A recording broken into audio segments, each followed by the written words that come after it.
So iOS 17.4 has actually just came out in a beta form, which is genuinely very insane because this was an update that we've been wanting to see for a long period of time.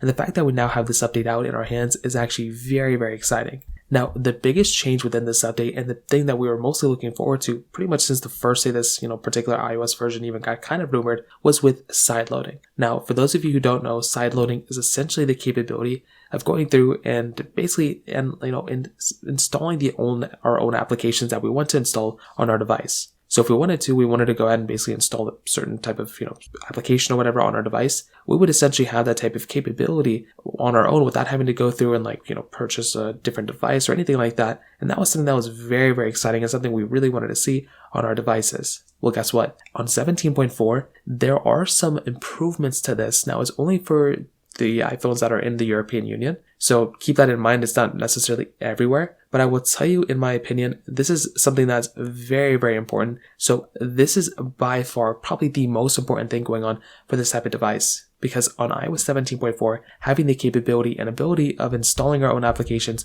is so important. And that's been something that we've been wanting to see for a long period of time. So this is the first update that we're getting this type of, feature set. So this is still, I don't think it's going to be as easy as just downloading an IPA file and then just, doing what we want. I think this is mostly specifically for alternative app stores and alternative payment options and third-party browser stuff and all that other stuff. But we're also getting new emojis and stuff. We'll get into that in a second. But the problem, I would say, with this is that apparently Apple's still not following the terms that the EU has set. So it looks like they're still going to have to basically go through into the, probably go to court and have to fight Apple about this. And it's going to be an annoying thing. So I don't think Apple's going to just give up on this. They're going to somehow kind of make it so this is okay. Again, you can go ahead and, go through the, alternative app store, but even then you're going to have to go through this, process of, you're going to have to go through this process of, getting your application, suitable by Apple. So it's still going to cost the money and everything. It's not going to be completely free, but I think this is a step in the right direction. And I can't wait for this type of update to actually come out. Now, on top of that, we are getting some new emojis, like I mentioned before. So they tailored these emojis or, talked about them like a year ago or like a couple months ago,